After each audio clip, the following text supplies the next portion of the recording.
सरकार ने थल सेना की सभी 10 स्ट्रीम में महिला अधिकारियों को स्थायी कमीशन देने का आदेश जारी किया। 17 साल कानूनी लड़ाई के बाद सुप्रीम कोर्ट ने दिया था फैसला। सरकार को दिया था निर्देश कि जल्द से जल्द ये फैसला लागू हो।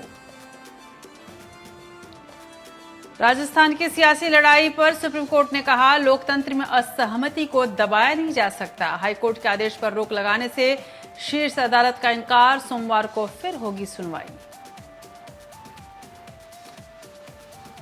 राहुल गांधी का प्रधानमंत्री पर निशाना, कहा मोदी के पास चीन से निपटने की कोई रणनीति नहीं, सिर्फ अपनी इमेज बनाने में जुटे हैं पीएम मोदी। संस्थाएं भी कर रही हैं यही काम। पीएम मोदी ने मणिपुर वाटर प्रोजेक्ट की रखी नींव, कहा यह परियोजना नॉर्थ ईस्ट की बहनों के लिए रक्षाबंधन का गिफ्ट है मेरी तरफ से। प्रधानमंत्री बोले, हिंसा का दौर छोड़ विकास की राह पर आगे बढ़ा है नॉर्थ ईस्ट। और तेजी से बढ़ रही है कोरोना की रफ्तार। एक दिन में रिकॉर्ड 45,720 नए मामले। नियमों की अनदेखी पर झारखंड सख्त, मास्क न पहनने पर 1 लाख का जुर्माना और 2 साल की जेल का ऐलान।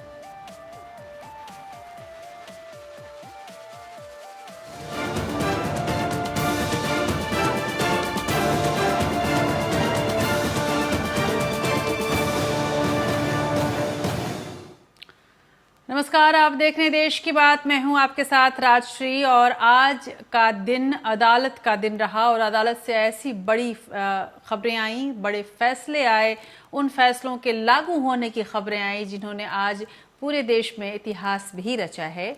हाईकोर्ट से सुप्रीम कोर्ट पहुंची राजस्थान की सियासी लड़ाई पर भी कई दिलचस्प मोड़ आए हैं और तमाम मोड़ों से गुजरते हुए ये लड़ाई जब सुप्रीम कोर्ट के दरवाजे पर पहुंची तो आज सर्वोच्च अदालत ने इस पूरी लड़ाई को किस तरह से देखा, इसके जो न्यायिक बिंदु हैं उन पर किस तरह से विचार किया और क्या टिप्पणी की है, हम आपके सामने ये रखेंगे आज देश की बात में। और इसके अलावा हाल फिलहाल में भारतीय सेना के रूपरेखा में एक बड़े परिवर्तन को करते हुए सुप्रीम कोर्ट ने एक बड़ा फैसला दिया था। लगभग 17 साल की लड़ाई पर सुप्रीम कोर्ट ने एक फैसला दिया था। उस फैसले के आधार पर आज सरकार ने कई बड़ी घोषणाएं की हैं।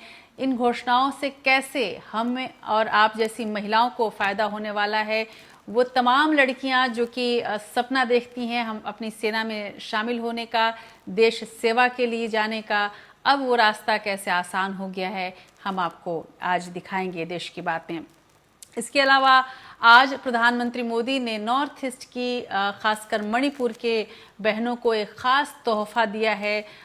वहाँ पर एक नया वाटर प्रोजेक्ट जो शुरू किया गया है वो कैसे पूरे नॉर्थ ईस्ट की कायाकल्प कर सकता है, हम आपके सामने ये खबर भी रखेंगे और इसके बहाने आपको दिखाएंगे कि कैसे प्रधानमंत्री ने इन तमाम बातों को साधा है, जिसका जो प्रभाव है वो दूरगामी है। आने वाले वक्त को देखते हुए जो प्रधानमंत्री ने बोला है वो भी खबर होगी आज।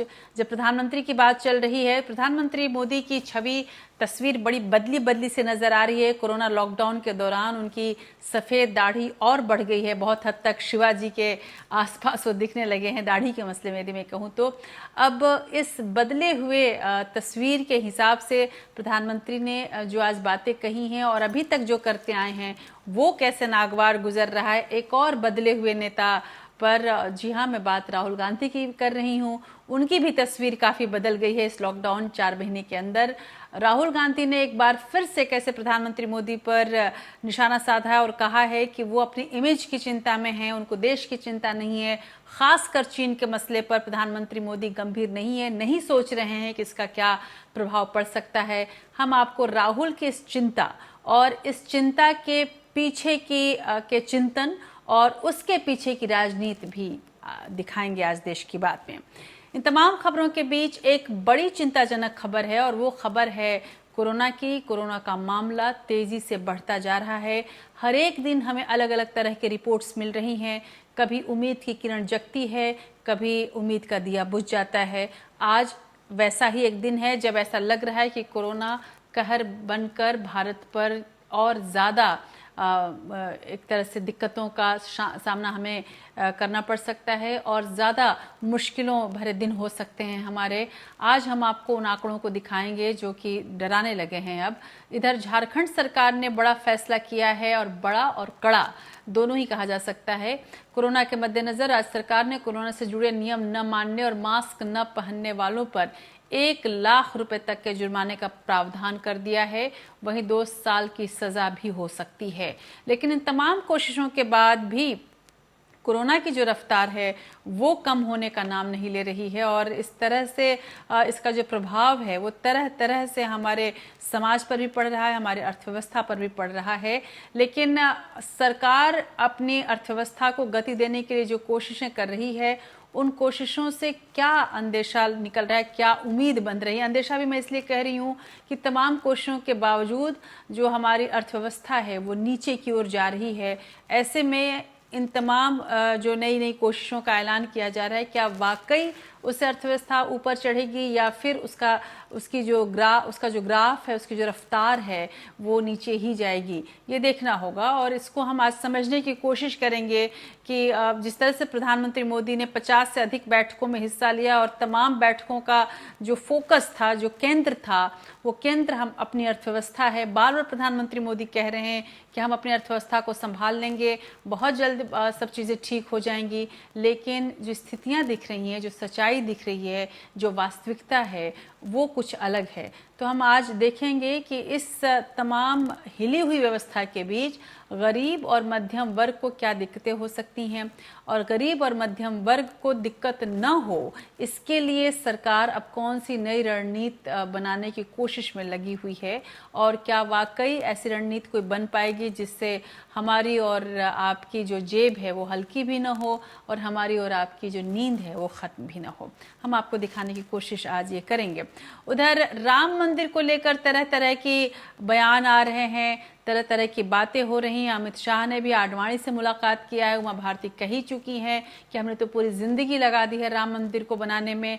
अब हम ये आपको आज बताएंगे कि राम मंदिर का जब एक तरह से नींव पड़ने वाली है नए राम मंदिर की, तमाम ऐसे कार सेवक जिन्होंने उस वक्त अपनी जान गंवाई थी कार सेवा के दौरान, उनके परिवार वालों ने किस तरह से मांग रखी है कि राम मंदिर के नींव जब डाली जा रही है तो कैसे उनको बुलाया जाए, निमंत्रण दिया जाए, नहीं दिया जाए। अब सरकार इस पर क्या करना चाह रही है हम आपके सामने ये दिखाएंगे।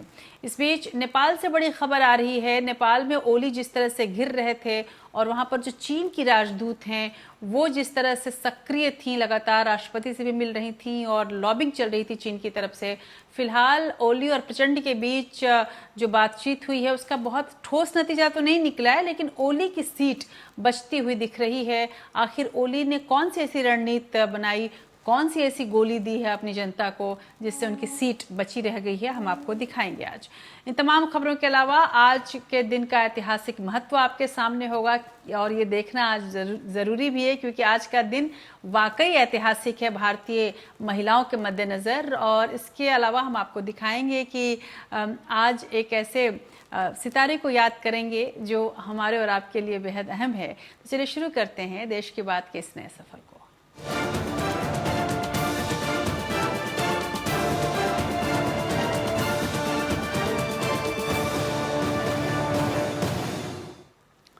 सीधे राजस्थान लिए जाते हैं क्योंकि देश की पूरी राजनीतिक धुरंधरों की नज़र अगर कहीं टिकी हुई है तो वो राजस्थान में है। एक बड़ा प्रदेश जहां पर कांग्रेस की सरकार रही है, वहां पर फूट पड़ चुकी है। गहलोत और सचिन पायलट के बीच लड़ाई हो चुकी है।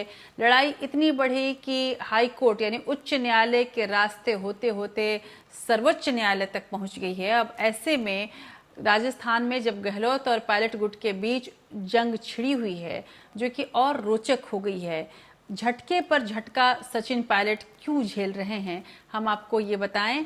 दरअसल सचिन पायलट खेमे के लिए सुप्रीम कोर्ट से आज काफ़ी राहत भरी खबर आई है। वहीं पे यदि देखा जाए तो अपने फैसले से राजस्थान इस सभा स्पीकर को इसमें बहुत झटका लगा है। सीपी जोशी इस झटके के लिए तैयार नहीं थे। वो बार बार कह रहे थे कि अदालतों को स्पीकर के किसी भी निर्णय में कोई दखल नहीं देना चाहिए। स्पीकर का एक सर्वोच्च शक्ति है स्पीकर के पास। लेकिन आज सुप्रीम कोर्ट ने कहा है कि सचिन पायलट और उनके जो समर्थक 18 विधायकों को अयोग्यता की नोटिस के खिलाफ हाईकोर्ट की सुनवाई हो रही है, उसे सुप्रीम कोर्ट नहीं रोकेगा।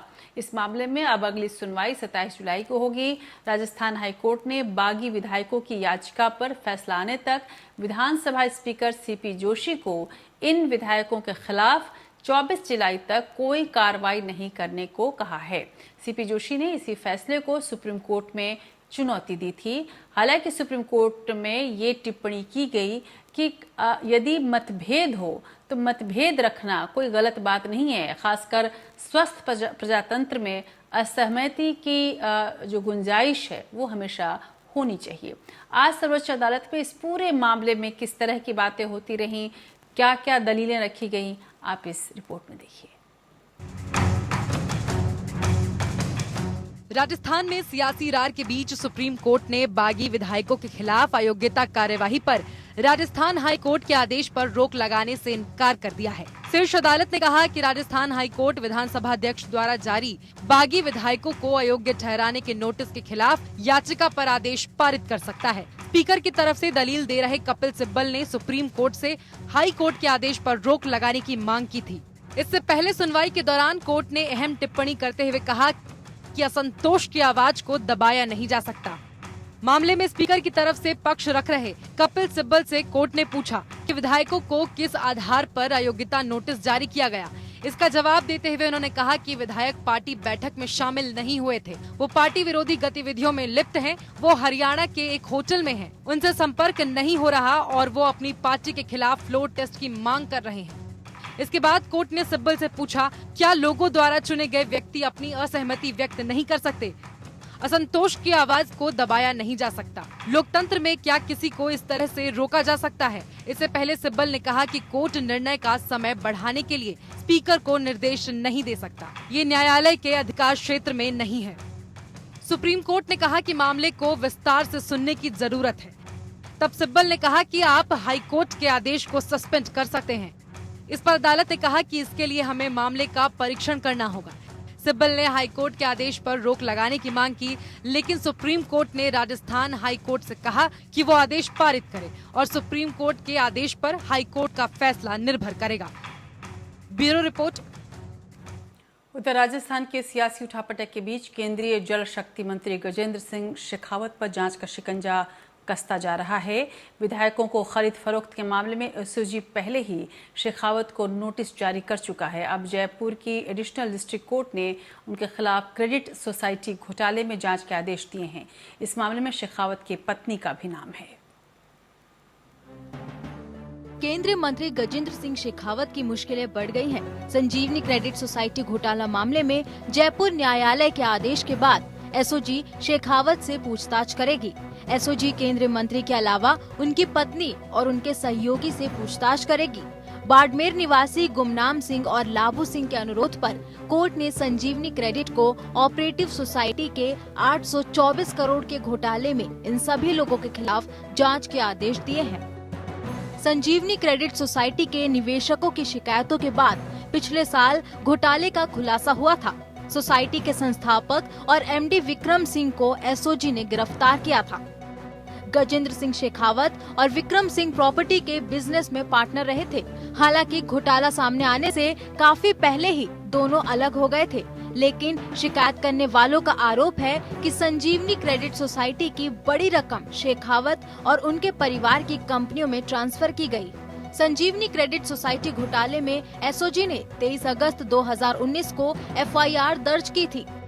तब शेखावत का नाम चार्जशीट में नहीं था।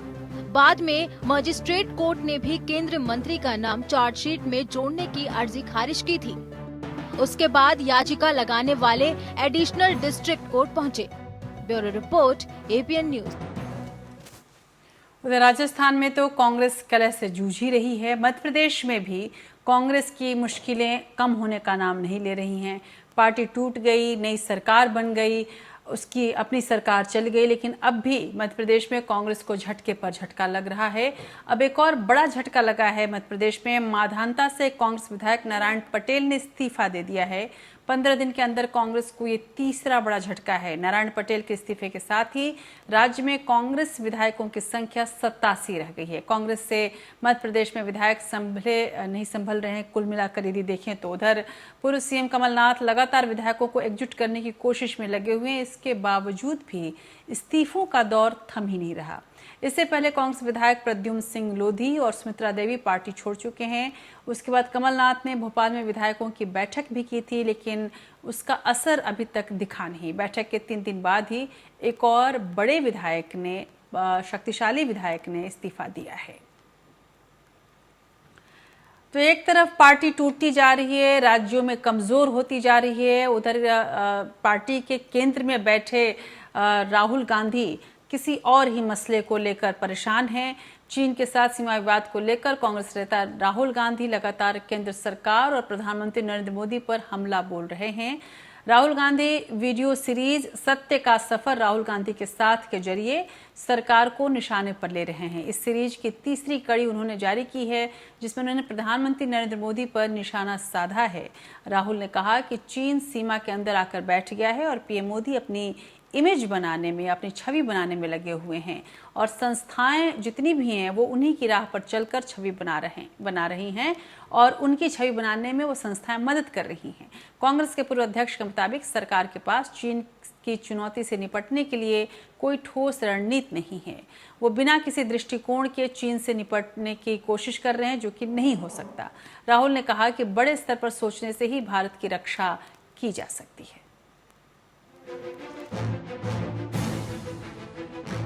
कांग्रेस के पूर्व अध्यक्ष राहुल गांधी ने एक बार फिर पीएम मोदी पर ट्वीट बम फोड़ा।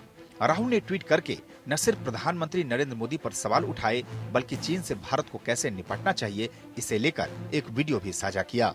वीडियो शेयर करते हुए राहुल ने लिखा, प्रधानमंत्री का 100% फोकस खुद की छवि बनाने पर है। भारत के सभी संस्थान इसी काम को करने में व्यस्त हैं। एक व्यक्ति की छवि एक राष्ट्रीय दृष्टि का विकल्प नहीं है। There is no clear-cut vision going forward. And I know that the Prime Minister is an opponent. My responsibility is to question him. My responsibility is to ask questions and put pressure on him so he does his work. His responsibility is to give the vision. It's not there. I can tell you, guaranteed it's not there. And that's why China is in there today. Rahul Gandhi ने इस बयान के साथ एक video tweet किया, जिसमें वो चीन के साथ निपटने के लिए अपने सुझाव दे रहे हैं। इस वीडियो में राहुल गांधी कहते दिख रहे हैं कि आपको चीनियों के साथ मानसिक मजबूती के साथ निपटना पड़ेगा। You're not going to take on China without a vision. And I don't mean a national vision. I mean an international vision. Belt and Road. An attempt to change the nature of the planet. India has to have a global vision. India now has to become an idea. And it has to become a global idea. चीन को लेकर राहुल मोदी सरकार पर लगातार हमलावर हैं। इसे लेकर भी उन्होंने जवाब दिया। कहा कि ये विपक्ष की जिम्मेदारी है कि प्रधानमंत्री से सवाल पूछे और दबाव डाले ताकि सरकार काम करे। राहुल ने एक बार फिर दोहराया कि चीन भारत की जमीन में घुसा हुआ है और प्रधानमंत्री अपनी छवि बनाने में लगे हुए हैं। Bureau report. राहुल गांधी प्रधानमंत्री मोदी को और केंद्र सरकार को घेरने की कोशिश तो कर रहे हैं, लेकिन राहुल गांधी की जो जानकार हैं वो ये कहते हैं कि उनकी सबसे बड़ी समस्या ये है कि कई बार उनकी बातें आधार से अलग लगती हैं। अब जिस तरह से राज्यों में कांग्रेस कमज़ोर हो रही है, आपसी लड़ाई चल रही है, ऐसे में एक कहावत है कि कहा जाता है कि घर में नहीं दाने अम्मा चली भुनाने। वही हालत हो रही है कि एक तरफ आपके अपने पैरों के तले ज़मीन नहीं है और आपको इस बात का यकीन नहीं है, इसलिए आप दूसरों के घरों में ही देख रहे हैं। कांग्रेस के लिए अभी बहुत ज़रूरी है कि वो अपने काडर को मजबूत करे, अपनी संस्था को मजबूत करे, अपने दल को मजबूत करे और शायद तभी उसकी बातों में मजबूती आ सकती है। सत्य अच्छा भी हो, सत्य भी हो, तो सत्य बोल कौन रहा है इस पर बहुत निर्भर करता है। और राहुल के साथ यही प्रॉब्लम हो रही है, यही समस्या है कि उनकी क्रेडिबिलिटी, उनकी विश्वसनीयता, उनके दल की विश्वसनीयता बीजेपी ने बहुत हद तक खत्म कर दी है। देखना होगा कि कांग्रेस अब अपनी विश्वसनीयता को कैसे वापस लाती है। विश्वसनीयता की बात चल रही है तो पूरे देश के नागरिकों ने प्रधानमंत्री मोदी पर विश्वास किया और ये माना कि चाहे लॉकडाउन हो या तमाम तरह के जो नियम कानून हैं वो सभी पालन करने से कोरोना का संक्रमण नहीं बढ़ेगा। लेकिन अभी जो आंकड़े हमें मिल रहे हैं, स्वास्थ्य मंत्रालय की ओर से जो आंकड़े जारी किए जा रहे हैं, तो 24 घंटे में जो आंकड़े सामने आए हैं वो चिंतित करने वाले हैं। 24 घंटे के अंदर देश में कोरोना संक्रमण के 45,000 से ज़्यादा मामले सामने आए हैं और 129 लोगों की मौत हो गई है। यदि आप बिहार की बात करें तो बिहार में कोरोना का विस्फोट हो चुका है। बाढ़ और कोरोना दोनों से वो राज्य परेशान हो चुका और केवल बिहार ऐसा राज्य नहीं है, आंध्र प्रदेश में भी यही स्थिति है, तमिलनाडु में यही स्थिति है, झारखंड में यही स्थिति है। देश भर में कोरोना पॉजिटिव मामलों की कुल संख्या बढ़कर लगभग 12.5 लाख हो गई है।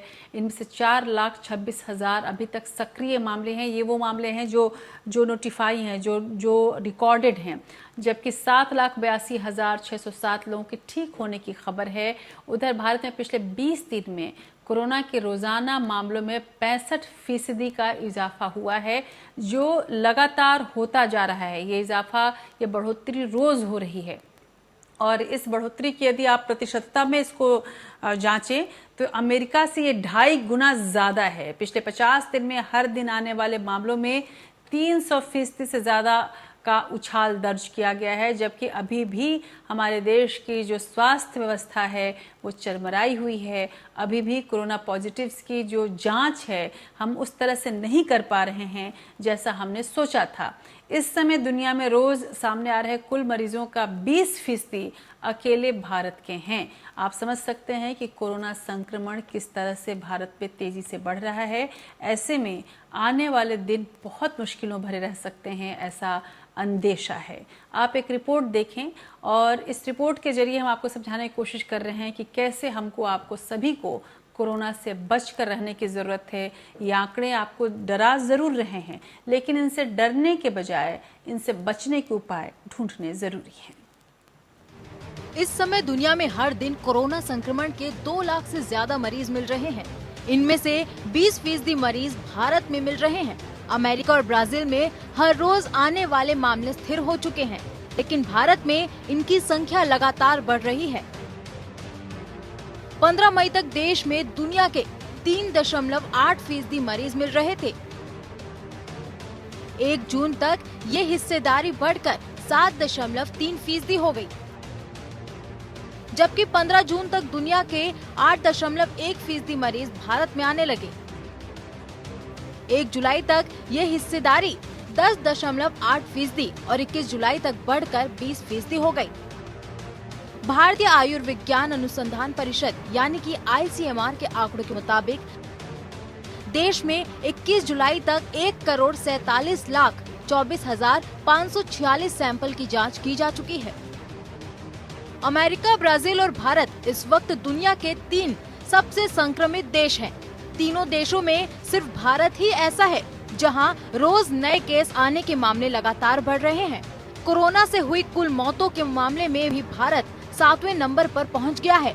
देश में कोरोना से पहली मौत 13 मार्च को हुई थी। पिछले 131 दिन में 29,000 से ज्यादा मौतें हो चुकी हैं। इनमें से 24,000 से ज्यादा लोगों ने पिछले 53 दिन में जान गंवाई। दुनिया के 215 देशों और आइलैंड में कोरोना के मामले आए हैं। इसमें से 207 देश ऐसे हैं जहां महाराष्ट्र से भी कम संक्रमित हैं। केवल 8 देश ऐसे हैं जहां महाराष्ट्र से भी ज्यादा मामले हैं। भारत में कुल संक्रमितों में 27% महाराष्ट्र से ही हैं। देश में कुल मौतों में 42% लोग इसी राज्य से थे।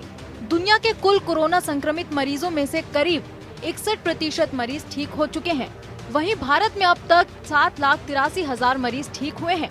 भारत में 63% से ज्यादा लोगों को अस्पताल से छुट्टी मिल गई है। इस लिहाज से भारत में ठीक हो रहे मरीजों का औसत दुनिया के औसत से थोड़ा बेहतर है।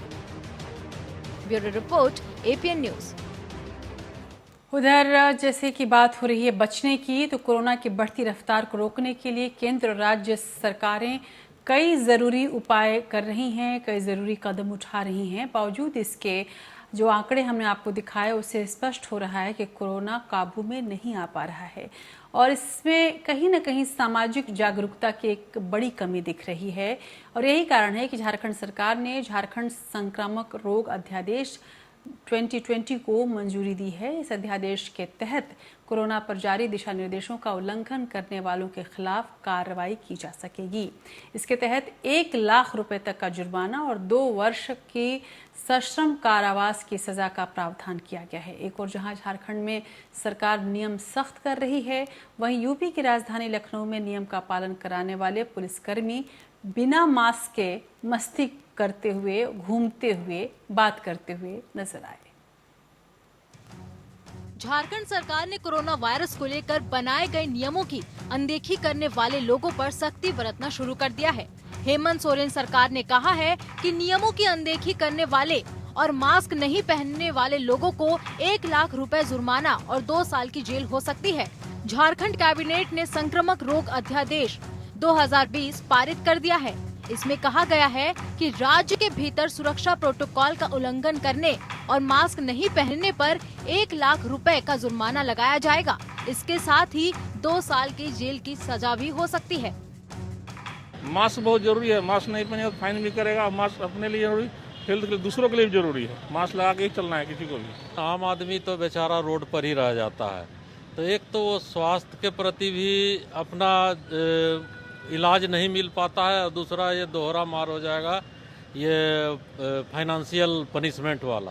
कोरोना वायरस को लेकर मास्क बहुत ज़्यादा जरूरी है। इससे मतलब कि मास्क पहनने से बहुत वायरस को जो है बहुत तरह का रोकथाम होगा, एक दूसरे से लोग में फैलेगा नहीं। इसलिए मास्क को पहनना बहुत ही ज़्यादा जरूरी, बहुत ज़्यादा अनिवार्य चीज़। एक तरफ जहां झारखंड सरकार ने मास्क न पहनने वाले पर सख्ती बरतने के आदेश दिए हैं, तो वहीं यूपी की राजधानी लखनऊ की ये तस्वीर हैरान और परेशान करने वाली है। चौक, केसरबाग, काकोरी और मलिहाबाद में कानून का पालन करने वाले खुद ही नियमों की धज्जियां उड़ाते दिखे। ड्यूटी पर तैनात पुलिस कर्मियों ने ना तो मास्क पहना है और ना ही कोरोना से बचाव के दूसरे उपाय किए हैं। सोशल डिस्टेंसिंग जैसे चीज भी कहीं नजर नहीं आ रही है। अब अगर पुलिस ही ऐसा कर रही है तो फिर वो लोगों को कैसे समझाएगी? झारखंड और यूपी दोनों ही राज्य में कोरोना संक्रमितों की संख्या लगातार बढ़ रही है। ऐसे में इससे निपटने के लिए ज्यादा सावधानी बरतने की जरूरत है। केंद्र और राज्य सरकारें तो अपना काम कर रही हैं, लेकिन जब तक प्रशासनिक और सामाजिक स्तर पर जागरूकता नहीं आएगी, कोरोना को हरा पाना मुश्किल होगा। Bureau report, APN news. लेकिन कुल मिलाकर देखें तो कोरोना महामारी का पूरे देश पर व्यापक असर पड़ा है। हर सेक्टर, हर वर्ग, हर समाज पर इसका असर साफ दिख रहा है। कोरोना लॉकडाउन के कारण देश की अर्थव्यवस्था भी तंगहाली के दौर से गुजर रही है। हम मंदी का सामना कर रहे हैं। काम धंधे शुरू तो हो चुके हैं, लेकिन रफ्तार ना के बराबर है। कोरोना महामारी का संकट खत्म होने का नाम नहीं ले रहा है और ऐसे में ऐसे अंदेशे हैं कि आने वाले दिन और ज़्यादा मुश्किलों भरे हो सकते हैं। इस बीच मोदी सरकार हालात को लगातार सुधारने की कोशिश में लगी हुई है। हर मोर्चे पर बेहतरी के प्लान बनाए जा रहे हैं, ऐसे दावे किए जा रहे हैं। लगातार बैठकें हो रही हैं, भविष्य का खाका खींचा जा रहा है कि कैसे इस मुश्किल परिस्थिति से देश को उबारा जाए, बाहर निकाला जाए। यदि खुद प्रधानमंत्री नरेंद्र मोदी की बात करें तो वो स्वयं ही सभी योजनाओं और रणनीतियों पर नजर रख रहे हैं, ऐसा उन्होंने पहले भी कहा था। खुद आगे बढ़कर उन्होंने नेतृत्व संभाला है। उन्होंने कहा है कि बहुत जल्द देश को इस मंदी से मैं और मेरी सरकार निकाल लेंगे। और कुल मिलाकर यदि पिछले 1 महीने की बात करें हम, तो इस 1 महीने के दौरान ही, यानी कि 30 दिनों के दौरान वो करीब 50 बैठकें कर चुके हैं। और इन बैठकों के केंद्र में जो चर्चा का विषय रहा है वो हमारी अर्थव्यवस्था रही है। नतीजे अभी आते नहीं दिख रहे, लेकिन इन बैठकों में क्या हो रहा है, कैसे हमारी और आपकी तकदीर लिखी जा रही है, देखिए इस रिपोर्ट में।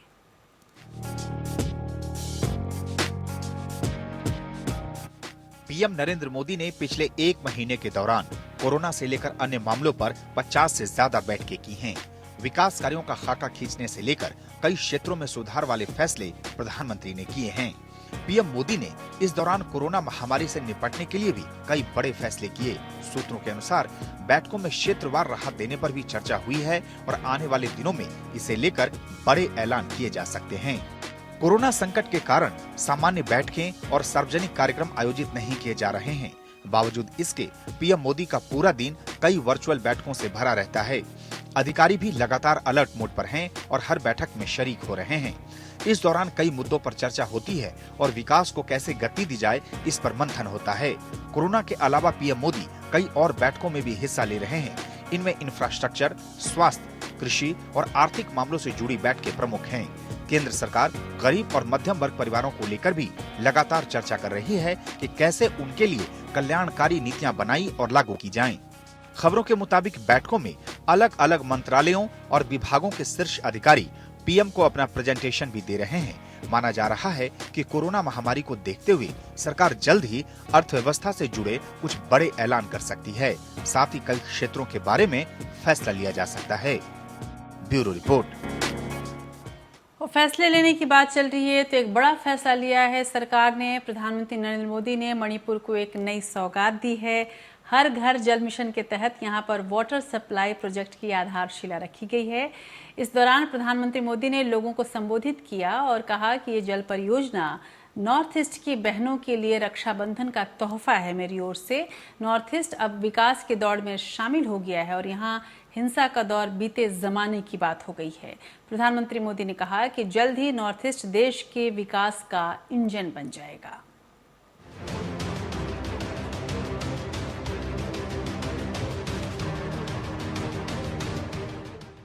प्रधानमंत्री नरेंद्र मोदी ने वीडियो कॉन्फ्रेंसिंग के जरिए मणिपुर वाटर सप्लाई प्रोजेक्ट की आधारशिला रखी। इम्फाल से इस कार्यक्रम में मणिपुर की गवर्नर नजमा हेपतुल्ला, मुख्यमंत्री एन बीरेन सिंह भी शामिल हुए। इस मौके पर प्रधानमंत्री ने कहा कि नॉर्थ ईस्ट में देश के विकास का ग्रोथ इंजन बनने की क्षमता है। ये भरोसा इसलिए भी बढ़ा है क्योंकि पूर्वोत्तर भारत अब शांति की राह पर बढ़ चला है। मणिपुर में आए दिन होने वाला बंद इतिहास का हिस्सा बन चुका है। असम में भी दशकों से चला आ रहा हिंसा का दौर थम गया है। त्रिपुरा और मिजोरम में भी युवाओं ने हिंसा का रास्ता छोड़ दिया है। 3000 करोड़ रुपए की लागत से पूरे होने वाले मणिपुर वाटर सप्लाई प्रोजेक्ट से यहां के लोगों को पानी की दिक्कतें कम होने वाली है। हमारी बहनों के लिए बहुत बड़ा दिन है और वो भी अब कुछ दिन के बाद जब राखी का त्योहार आने वाला है, उसके पूर्व मणिपुर की बहनों को ये बहुत बड़ी बेद सौगात की शुरुआत हो रही है। लोगों का हौसला बढ़ाते हुए पीएम मोदी ने कहा कि ये कार्यक्रम इस बात का उदाहरण है कि कोरोना के इस संकट काल में भी देश रुका नहीं है, देश थमा नहीं है। कोई भी संकट हिंदुस्तान के लोगों की हिम्मत के आगे ठहर नहीं सकता। प्रधानमंत्री ने कहा कि हमें कोरोना से तो लड़ना ही है, विकास के कामों को भी गति देनी है। कोरोना के इस संकट काल में भी देश रुका नहीं है, देश थमा नहीं है और देश थका भी नहीं है। जब तक वैक्सीन नहीं आती है, जहां कोरोना के खिलाफ हमें मजबूती से लड़ते रहना है, विजयी होना है, वहीं विकास के कार्यों को भी पूरी ताकत से आगे बढ़ाना है। इस जलापूर्ति परियोजना के तहत मणिपुर के 16 जिलों के 2,80,756 परिवारों के लिए घर तक जल पहुंचाने का लक्ष्य है। जल परियोजना इस तरह से तैयार की गई है जिससे ग्रेटर इम्फाल योजना क्षेत्र 25 कस्बों और 1,731 ग्रामीण बस्तियों के परिवारों को साफ पानी नल के जरिए मुहैया कराया जा सके। Bureau report. भारतीय सेना में महिलाओं के स्थायी कमीशन को रक्षा मंत्रालय की ओर से आधिकारिक तौर पर मंजूरी दे दी गई है। भारतीय सेना के प्रवक्ता ने कहा है कि भारतीय सेना में महिला अधिकारियों को स्थायी कमीशन देने के लिए सरकार ने औपचारिक स्वीकृति पत्र जारी किया है, जिससे महिला अधिकारियों को संगठन में बड़ी भूमिका निभाने का अधिकार मिल गया है। यह आदेश भारतीय सेना के सभी 10 स्ट्रीम में शॉर्ट सर्विस कमीशन यानी कि एसएससी के महिला अधिकारियों को स्थायी कमीशन देने के लिए है। जैसे ही सभी प्रभावी एसएससी महिला अधिकारी अपने विकल्प का प्रयोग करती हैं और अपेक्षित दस्तावेज पूरा कर लेती हैं, उनका चयन बोर्ड निर्धारित किया जाएगा।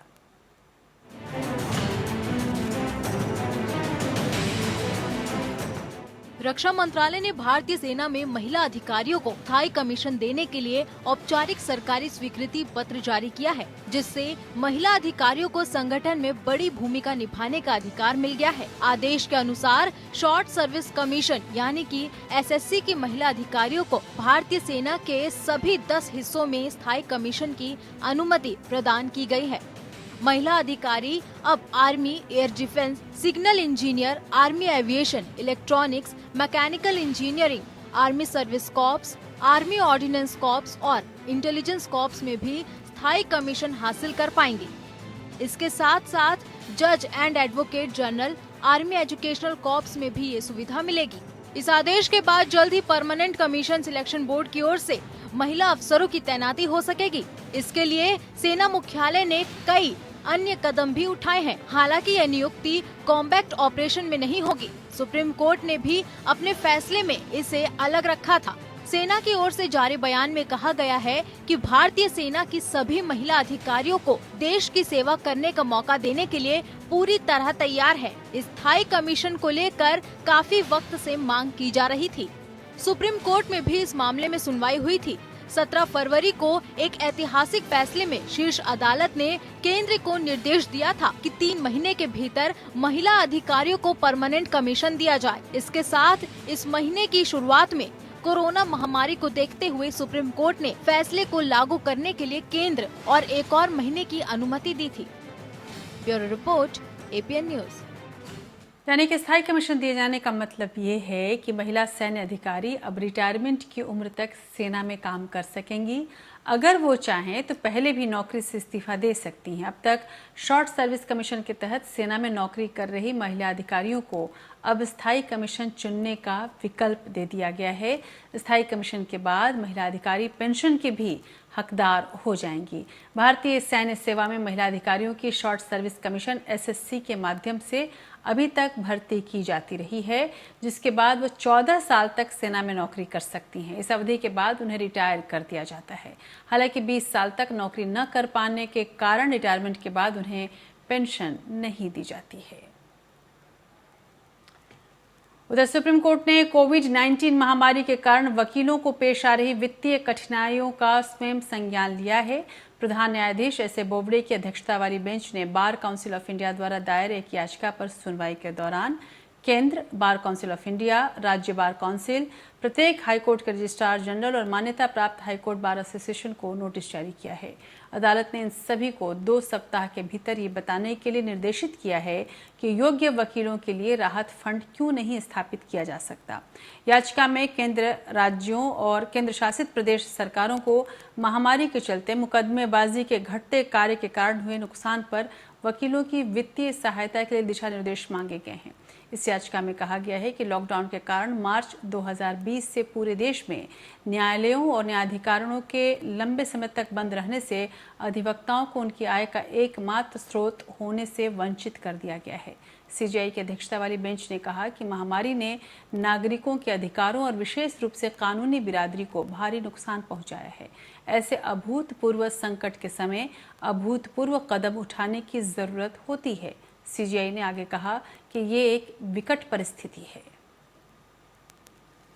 उधर सुप्रीम कोर्ट ने गुरुवार को कहा कि यूजीसी की दिशा निर्देशों को चुनौती देने वाली याचिकाओं पर जस्टिस अशोक भूषण की अगुवाई वाली बेंच अगले 2 दिनों में सुनवाई करेगी। इन याचिकाओं में 6 जुलाई को जारी किए गए यूजीसी दिशा निर्देशों को रद्द करने के लिए सुप्रीम कोर्ट से निर्देश जारी करने की मांग की गई है। 6 जुलाई को यूजीसी के दिशा निर्देशों में सभी विश्वविद्यालयों, कॉलेजों को 30 सितंबर 2020 तक अंतिम वर्ष की परीक्षाएं आयोजित करने का निर्देश दिया गया था। याचिकाकर्ताओं, जिनमें एक कोविड-19 पॉजिटिव छात्र भी शामिल है, उसने कहा कि ऐसे कई अंतिम वर्ष के छात्र हैं जो या तो खुद या उनके परिवार के सदस्य कोविड पॉजिटिव हैं। ऐसे छात्रों को 30 सितंबर 2020 तक अंतिम वर्ष की परीक्षाओं में बैठने के लिए मजबूर करना अनुच्छेद 21 का उल्लंघन है। याचिका में दलील दी गई है कि अंतिम वर्ष के छात्रों को भी CBSE, ICSE आदि के छात्रों के बराबर रखा जाना चाहिए, जिनकी कोविड-19 के कारण 10वीं 12वीं बोर्ड परीक्षाएं रद्द कर दी गईं और छात्रों के पिछले प्रदर्शन और आंतरिक मूल्यांकन के आधार पर परिणाम घोषित कर दिया गया।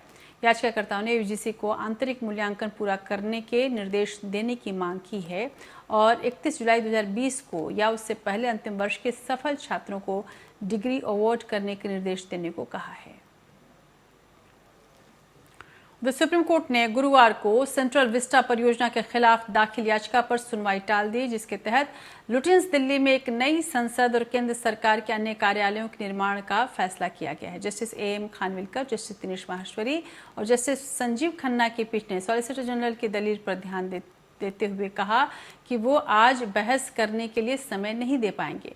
मामले की अगली सुनवाई 29 जुलाई को होगी। पिछले सुनवाई में सुप्रीम कोर्ट ने प्रोजेक्ट पर काम करने से रोकने से इनकार कर दिया था। पीठ ने कहा कि प्राधिकरण को कानून के मुताबिक काम करने से कैसे रोका जा सकता है। कोर्ट ने कहा कि अगर अदालत के मामले की सुनवाई के दौरान सरकार प्रोजेक्ट पर काम जारी रखती है तो ये उसके जोखिम और कीमत पर है। सुप्रीम कोर्ट ने कहा कि याचिकाकर्ता को याचिका में बदलाव करने की इजाजत दी थी और केंद्र को जवाब दाखिल करने को कहा गया था। याचिका में सेंट्रल विस्टा पुनर्विकास योजना को इस आधार पर चुनौती दी गई है कि भूमि उपयोग में अवैध परिवर्तन किया गया है। सेंट्रल विस्टा में संसद भवन, राष्ट्रपति भवन, उत्तर और दक्षिण ब्लॉक की इमारतें जैसे महत्वपूर्ण मंत्रालयों और इंडिया गेट जैसी प्रतिष्ठित इमारतें हैं।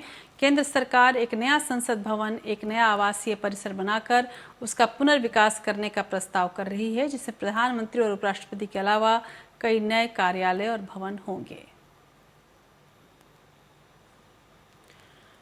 अयोध्या में विवादित ढांचा विध्वंस मामले के स्पेशल CBI कोर्ट में सुनवाई आखिरी दौर में पहुंच चुकी है। अभी आरोपियों के बयान दर्ज किए जा रहे हैं।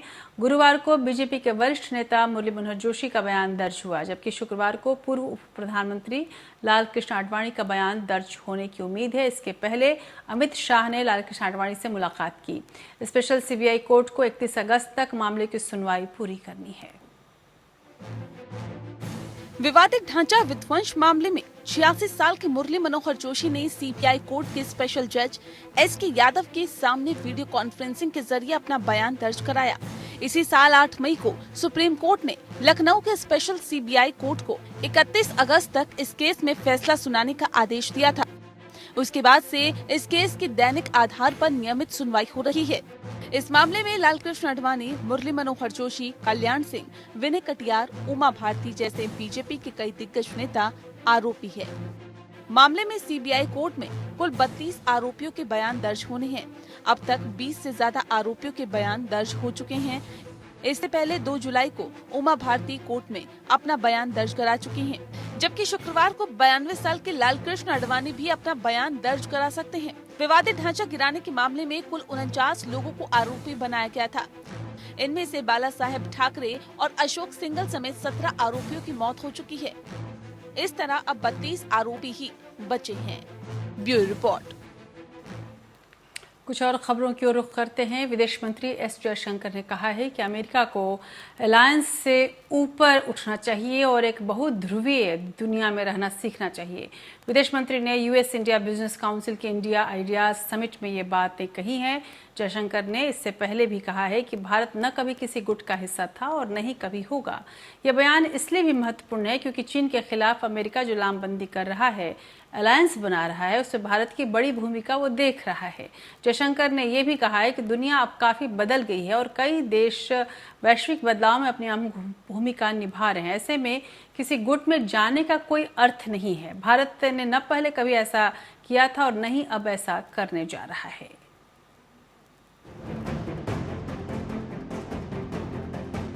US इंडिया बिजनेस काउंसिल के इंडिया आइडियाज समिट को संबोधित करते हुए विदेश मंत्री S जयशंकर ने कहा कि मुझे लगता है कि अमेरिका को ज्यादा बहुध्रुवीय और बहुपक्षीय व्यवस्था में काम करना सीखना होगा। पिछली 2 पीढ़ियों में जिन गठबंधनों और साझेदारियों के साथ वो आगे बढ़ा है, उसे उस दायरे से निकलना होगा। जयशंकर ने आगे कहा कि कई ऐसे मुद्दे होंगे जहां पर हमारी सोच एक जैसी होगी, जबकि कई मुद्दों पर हमारे विचार अलग भी होंगे। भारत और अमेरिका आक्रामक चीन का सामना कर रहे हैं और दोनों देशों के चीन के साथ संबंध तनावपूर्ण चल रहे हैं। इस पर विदेश मंत्री ने कहा, आज हमारे पास क्षमता है कि हम मिलकर दुनिया को नया आकार दे सकते हैं। इसीलिए मुझे लगता है कि द्विपक्षीय एजेंडा को मजबूत करते हुए हमें बड़े एजेंडे पर भी काम करना चाहिए। जयशंकर का ये बयान ऐसे वक्त में आया है जब अमेरिका लगातार आक्रामक चीन के खिलाफ एक गठबंधन बनाने की बात कर रहा है। हाल ही में अमेरिका के राष्ट्रीय सुरक्षा सलाहकार माइक पोम्पियो ने कहा था कि हमें उम्मीद है कि हम ऐसा गठबंधन बनाएं जो इस खतरे को समझता हो और मिलकर चीन कम्युनिस्ट पार्टी को ये समझा सके कि इस तरह का बर्ताव करना उसके हितों के लिए सही नहीं है। वहीं मौजूदा वैश्विक हालात पर विदेश मंत्री ने कहा, अमेरिका की स्थिति में बदलाव और चीन की आक्रामकता ने भारत, जापान, यूरोपीय यूनियन और कई अन्य देशों को बड़ी भूमिका में आने का मौका दिया है। गुट निरपेक्षता और भले ही पुराना सिद्धांत हो गया है, लेकिन भारत कभी भी किसी गुट का हिस्सा नहीं बनेगा। विदेश मंत्री जयशंकर ने कहा कि अमेरिका का दुनिया में पहले जितना प्रभाव था अब वो कम हो गया है। इससे कई दूसरे देशों को स्वतंत्र भूमिका निभाने का मौका भी मिल रहा है। हालांकि इससे भारत को कोई खास फर्क नहीं पड़ता, क्योंकि हम किसी गुट का हिस्सा न कभी थे और न कभी होंगे। लेकिन जो देश अमेरिका पर ज्यादा निर्भर थे, उन्हें एहसास हो रहा है कि तमाम मुद्दों पर अब उन्हें खुद ही फैसला करना पड़ेगा। Bureau report, APN news. उधर चीन लगातार भारत के पड़ोसियों को अपने प्रभाव में लाने की कोशिश कर रहा है और इसी प्रयास में उसकी नज़रें भूटान पर भी हैं। हालांकि सरकार इसे लेकर काफ़ी सजग है और वो इस हिमालयी देश के साथ अपने पुराने संबंधों को और मजबूत करने की कोई कसर नहीं छोड़ना चाहती। मोदी सरकार दोनों देशों के बीच संबंधों को और प्रगाढ़ करने के प्रयासों में जुटी हुई दिख रही है।